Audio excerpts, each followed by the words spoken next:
In this episode of the Fertility Journey video series, I'm joined by Shayla Gray. Shayla is a licensed marriage and family therapist and a relationship, family systems, and life transition educator specializing in helping couples navigate major life transitions, such as the transition to parenthood.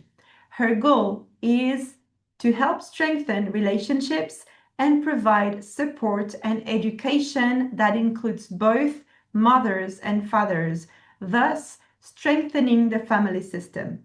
And that's exactly why I wanted her here, because the fertility journey affects two people. The man in the room carries something too. He has fears he doesn't know how to say out loud. He watches his partner go through things he can't fix. He grieves in silence because the space for him is rarely created. Shayla creates that space, and her work brings a conversation into the room that doesn't happen nearly enough. If you're on this journey as a couple, or if you've even wondered what your partner is really carrying, this episode is for you both. Let's get into it. Shayla. Hi, Shayla. So happy to be with you today. Yes, hi, how are you? I'm fine, thank you. How are you? I'm doing well, thank you. I'm happy to be here. Amazing. So, Shayla, we were talking about the fact that in my work, I come in when a woman is trying to get pregnant and actually going through challenges on that road. And your work picks up through the transition into parenthood itself. So, two different moments on the same journey. Mhm. And tell me, with regards to your experience, when you see couples struggling on that parenthood journey, what do you think is really going on between them? Yeah. Great question. And from my experience, I think one of the biggest things happening is the amount of change that takes place in, just during the transition to parenthood. And when I refer to transition, I'm talking about someone adding another member to their family at that point. And so when that happens, when that person comes into the family or is added to the family system, there is just so much that's changing. There's so much that's changing with the individual, whether it be that individual is now learning the new identity they have as mother or father.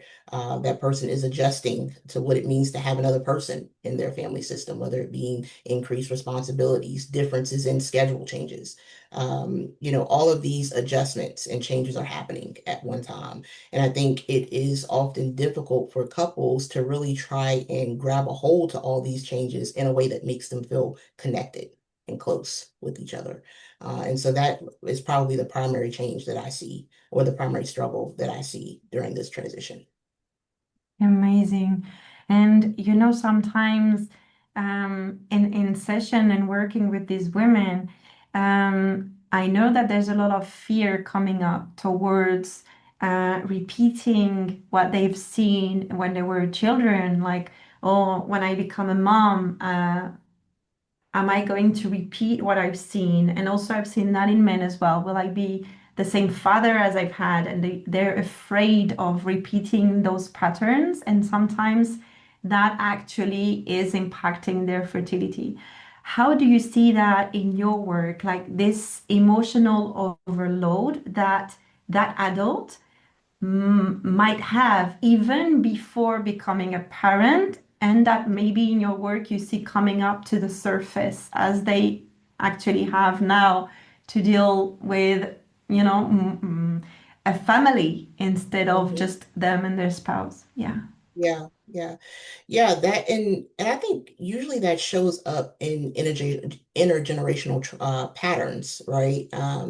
Because we as human beings are such creatures of habit often, right? And so when we are raised and we have whether it be beliefs or behaviors that we grew up with, that we experience, we, sometimes subconsciously take on those things. And so you may not know it, but or before you know it, you're kind of thinking, well, wow, why did I respond? that way. And if you were able to take a second and pause, which isn't that second is not always granted to you, when you're in the midst of navigating that transition. But when you're able to take that second, you may learn, wow, that's something that my parents used to do or my grandparents or that context is able to come in at that point in time. And so you know these intergenerational behaviors can be you know things associated with trauma. They can just be things associated with your childhood, upbringing, but they can also be strengths. And I think the strengths, what I like to call as these the ancestors, right? These strengths sometimes are missed because we can sometimes just focus on the things that have been passed down, how we navigate stress, how we navigate big and heavy emotions. Those things can sometimes have a negative kind of perception associated with them. And just as we have those things passed down, we also have, strengths passed down, whether it be, perseverance, right? What it took to overcome something before, or how we've been able to navigate, challenging situations. And so it really is about, being able to take that second when possible to be able to just reflect on the differences there. Amazing. And I'm curious as well with regards to what you're saying is so for now we've been talking about parents, but we have women and we have men. And in my work, I am mostly working with women, as you know. So I'm Mhm. very curious also to have your views more on the male side. Mm, And what do you feel men are carrying that they find hard to say out loud on this journey to parenthood? yeah, yeah. Well, I think something interesting that I'm actually continuing to research as I'm in the middle of my dissertation now is fathers' experiences to this journey because currently it is a very under-researched area Yes. that certainly needs more light shed on it. What I would say is that we have this historically fatherhood, what it used to look like years ago, doesn't look like that now. Right, where you had just this kind of culture of the man going out and earning the paycheck and then coming back. And while the man is doing that, the woman is responsible for all the things in the house, including child rearing. And so that was how it was years ago. And that's not currently the case in many, many homes now. You have fathers that are working, but also want to be very involved. In the child rearing or the child rearing process. And so what that does, though, is that creates a lot of responsibility there of maintaining both, right? The responsibility of the household and the responsibility of navigating the rearing of the children. And not to say that all households are like that, right? It's just saying that the shift of what fatherhood used to look like years ago is not necessarily the case Hmm. today. And so I think in some cases, without that research or with limited research, we are really still trying to figure out what are fathers' experiences during this time.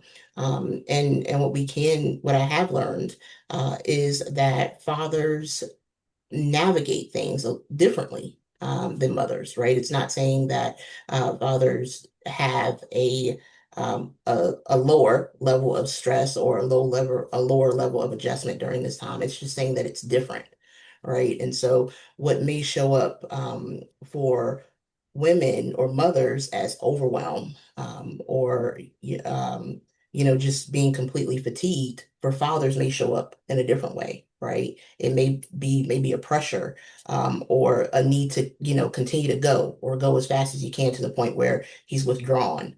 And so, again, I think it looks different, and that's the very important piece that we have to consider.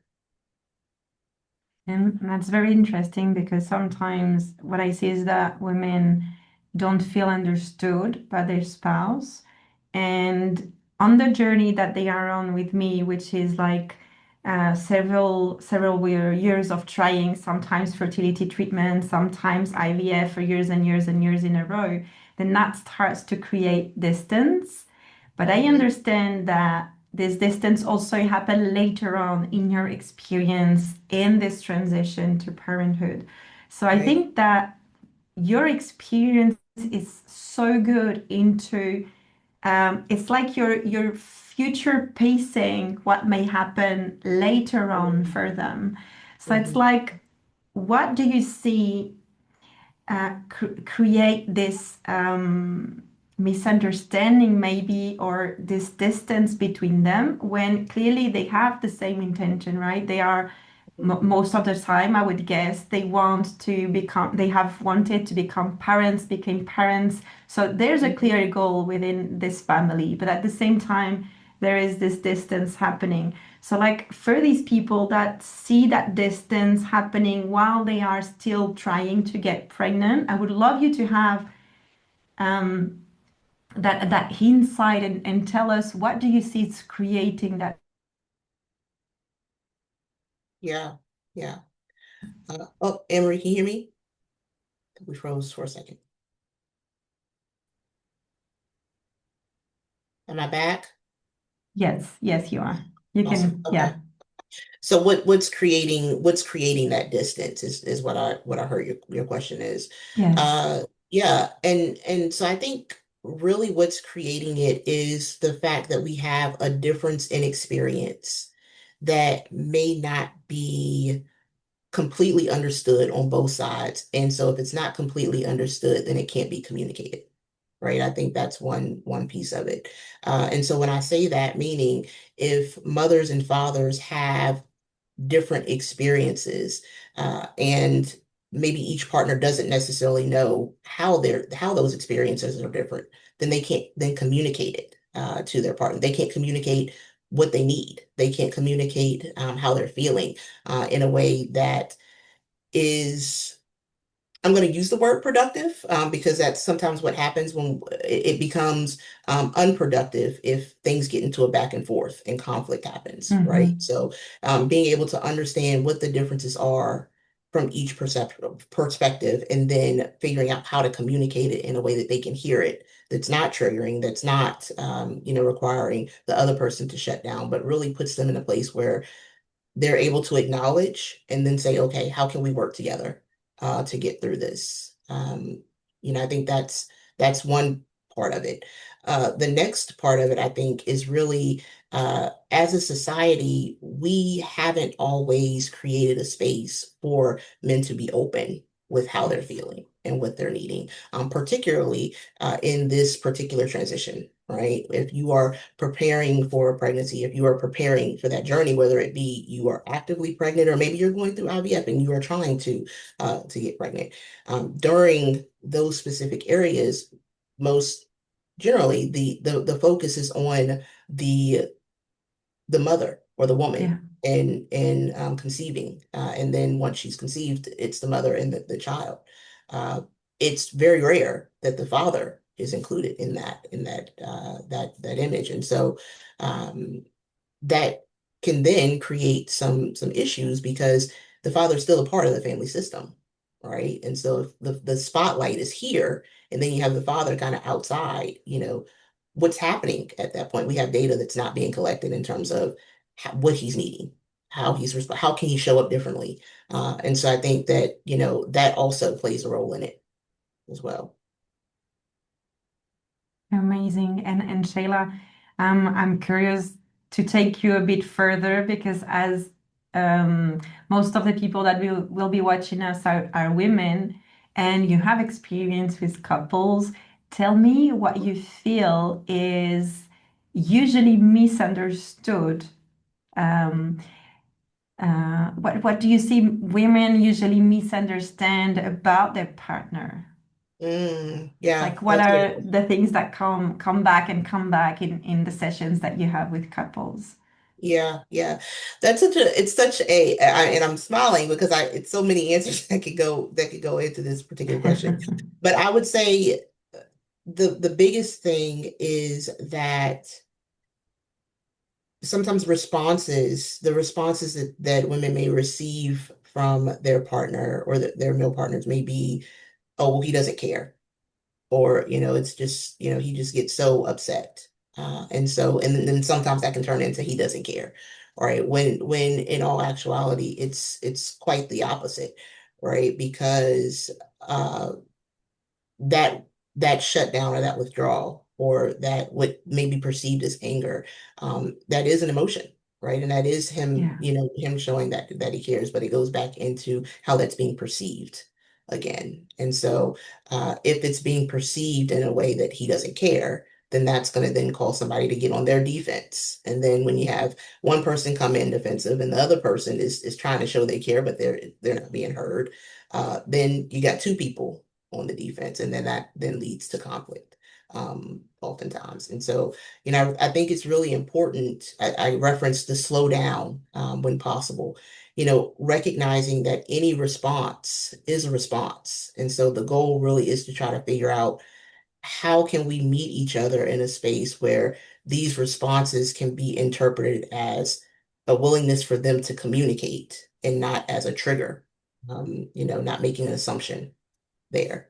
And so I hope that answered the question. But like I said, it's a very it's complex. It's definitely complex. So Yeah, I was going to ask you what would be your tip, and you were saying to slow down, right?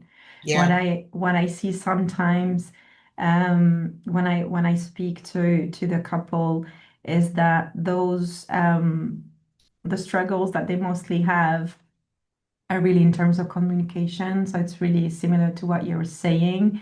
And Hmm. because they feel hurt, it's like instead of having two adults having a conversation, you actually have a hurt child on one side and a hurt child on the other side, Hmm.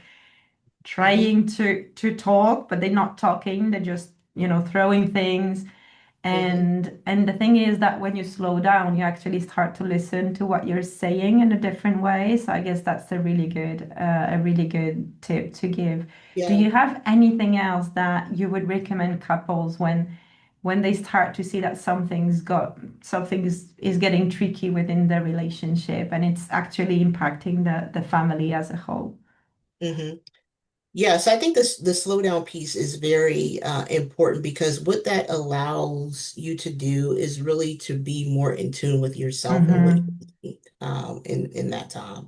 And so there are different regions of the brain that are responsible for, your emotions. And is another region in the brain that is responsible for your reasoning. And when you are in your emotional brain, you can't reason the same. And so that slowdown, what it does is it takes a second to calm your emotional region of your brain. And that gives you an opportunity to show up in the conversation in a different way, from your logical side of your brain. And being able to say, okay, let me take a second and take a break so that I can just gather myself because it's important for me to hear what you have to say, and just trying to be in tune with what is going on with your body that lets you know you're entering that emotional side of your brain, right? Are you feeling that maybe you get hot all over, or are you noticing that your head starts to hurt, or the signs that your body gives you to let you know that you're entering that emotional part of your brain. And that's a good time to pause and slow it down. And that might mean even stepping away for a second, and being able to come back to the conversation and ask the person, hey, thank you for giving me that opportunity to step away. If you're open to re-engaging, I would love to pick back up and continue what we were talking about. And I think that exchange alone can often help things to slow down the pace of things so that the listening um, is able to come into the communication, which is important. Amazing. Yeah, yeah, of course. Yeah, that sounds amazing. And sometimes what women tell me is that they start to feel this disconnection with their spouse because they're afraid of telling them what they're going through, and their spouse as well wants to not tell them that they're scared, anxious, or whatever around the whole process. So like for a couple that's understanding that this disconnection is starting to grow, what would you Mhm. recommend when they want to connect again? Like what would you or what do you usually tell couples they can Mhm. do to Mhm. create again this small connection and proximity between them? Yeah, yeah. So one thing that, I know earlier on I talked about the changes that takes place during, the transition to parenthood or before. And with those changes, often what happens is things become logistical in a way, right? When you think about your Yes. relationship, it's all about preparation for the baby or preparation for planning or preparation for navigating household responsibilities. It becomes logistical in a way. Yeah. And so oftentimes what I recommend to couples is to get back to dating, get back to who you were before you stepped in to this transition. Right. Were you the couple that really enjoyed being able to go out and get coffee in the mornings? Were you the couple that had dinner together and had a conversation over dinner? Who were you before you took on before your relationship took on all of these changes? Because if we get away from that, then we really lose we use the person that we fell in love with, and that's hard, right? That has an impact in and of its own. And so if we can just remember that yes, we may be going through all of these changes and right, we really connected when we were able to spend this amount of time together or when we were able to do this activity together. That really helped us to step outside of the logistics of everything that we're going through right now. And so Hmm. that in and of itself can be extremely powerful when you think about just try to gain that reconnection. Yeah, that's amazing because as you were saying, like you say, it's logistical, right? I usually say it's all about calendar, right? Dates and meetings and going to the Yeah, doctor and appointments and all of that. And it's very similar in that sense. Everything is timed and there's nothing that's outside of the plan, nothing fun. Everything right. starts to be like told to them what they have to do. And yeah, Right. so that's really great. That Yeah. they stop time and think about what they were doing before the whole journey started, right? Amazing, Yeah. Yeah. amazing. Yeah. And Definitely. and Shayla, let's bring a positive note now with regards to your experience. So when couples feel this disconnection and they want to connect again, and from your experience with couples that you saw through your work with them and through also their willingness to connect again, they actually managed to create like a better relationship after all of this. What do you think made this difference? What made the connection stronger? Yeah. Yeah. Yes, I think each couple is different, but I think following the idea or just the thought of taking time to slow things down so that you can exist in a conversation with your partner that doesn't feel overwhelming or that doesn't feel like it leads to conflict. I think that is one thing that really helps with that, as well as, again, going back to who you were before the transition or before you got into all of the changes that are happening. I think those two things really, for a lot of individuals, help things to get back on track, right? When you think about a relationship, there's no relationship that's perfect, right? All couples, I like to tell couples, all couples are going to fight, right? But it's how you do that, right? How you fight, right? It doesn't have to lead to this conflict where you are feeling completely overwhelmed or completely just like you're in a space with a person you don't know, right? You can have a disagreement or you can make a space to share a feeling that may be heavy or may even be difficult to deal with. But how can you do it in a way that's respectful? How can you do it in a way where your partner can hear you? How can you do it in a way where you aren't as triggered, being in that conversation? And so that really is the goal, how to fight in a way that is healthy and that doesn't leave you feeling like, you're questioning whether or not you want to be in this space with your partner. And so that's ultimately the goal to figure out how to do that. Yeah, and of course, so you deal with family that are already created, but when the intention is to bring a baby within that family, of course, this is so important that if they can, that they manage to deal with that before the Yeah. baby comes, right? So Yeah, yeah. so Learning important. learning that communication style up front because again, that's your foundation, right? And Yes. then when you add another person or another thing onto it, it's putting pressure on that foundation. And so then you are then tasked with having to then kind of upgrade your skills, right? You need to figure out, okay, how did we get to a space where we have a decent foundation on communication? And now this is happening. These changes are happening. Now we got to go back into our toolbox and learn how to navigate things with this particular change or with this particular challenge. So it's really all about the building blocks of being able to do that.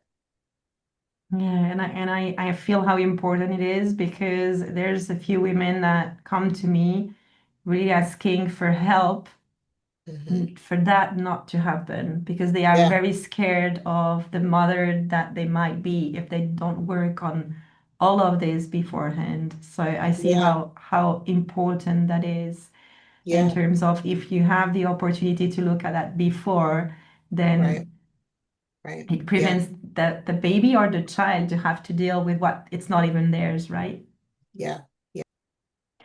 So, Shayla, when do you feel couples should consider getting outside help? Mm. When this disconnection happens, when do you feel they have to be aware that they might need external help from somebody? Yeah. So I always recommend being on, working to be on the proactive side, right, as opposed to the reactive side. Really trying to normalize help, right, and how we're discussing that, how we're looking at it. Because when you think about that foundation, I think it's really important to start early on, right? When you know that you want to go into this journey together as a couple, that is a great opportunity to try and step in and to get some support there, whether it be through premarital counseling or whether it be through, just understanding how to navigate communication as a couple. And so starting early, starting when you feel like this is your person and you can see yourself taking that next step with this person, would be a great opportunity to really, get some support and better understand how this person communicates, how this person navigates stressors, how this person is able to um, navigate logistics, navigate change, and being able to create a space where those conversations are happening and they're intentional. And so getting support in those early stages, I think is important. And let's say those person or this couple didn't manage to get this help at the beginning of their journey, Mhm. and they are in this journey for quite some time. Like, what's the one thing you would say that they need to be careful of or aware of when you Mhm. feel that they need that help? Like, what's one thing that you feel is okay, you need to look at getting some help because the two of you are not getting there Yeah, together. yeah. If I would say if you find that you can't have a conversation with this person that doesn't escalate beyond what a conversation looked like between the two of you when you first started dating, right? That may be a good indicator that, hey, we could probably benefit from, just being intentional about getting support or being in a space where we're able to talk about what's going on with someone else that can help us communicate in a different way. Because what we have been doing hasn't been working, right? We can't be in the conversation without, our tones elevated or us becoming just, triggered in some way or overwhelmed in some way. And that's happening very frequently. Then that's a good indicator that you might want to try something different.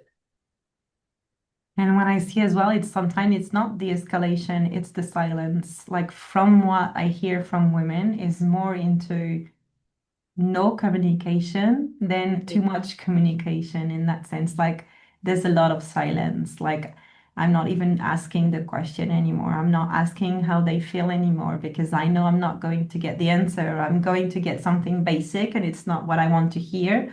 but at the Hmm. same time, the other person is so afraid of saying what they feel because they don't want to hurt the other person, that it's more silence and basic conversation more than anything else. And women, we like to go deep into our conversations as well, like usually, Yeah, right? So it's like that silence is slowly getting in and taking more space.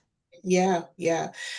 And I think that's a good point. And often what we see there is when that silence happens, the escalation is coming in another way, right? If you are the person that is always holding it in and you don't have or feel like you have the opportunity to share, to have a conversation, then you may notice that maybe you're overwhelmed in another area of your life, or it's coming out in another area of your life. And so I think those are good things to be aware of as well, because just because you're silent in that moment or in that space, it often doesn't stay there for long. It comes out in other ways.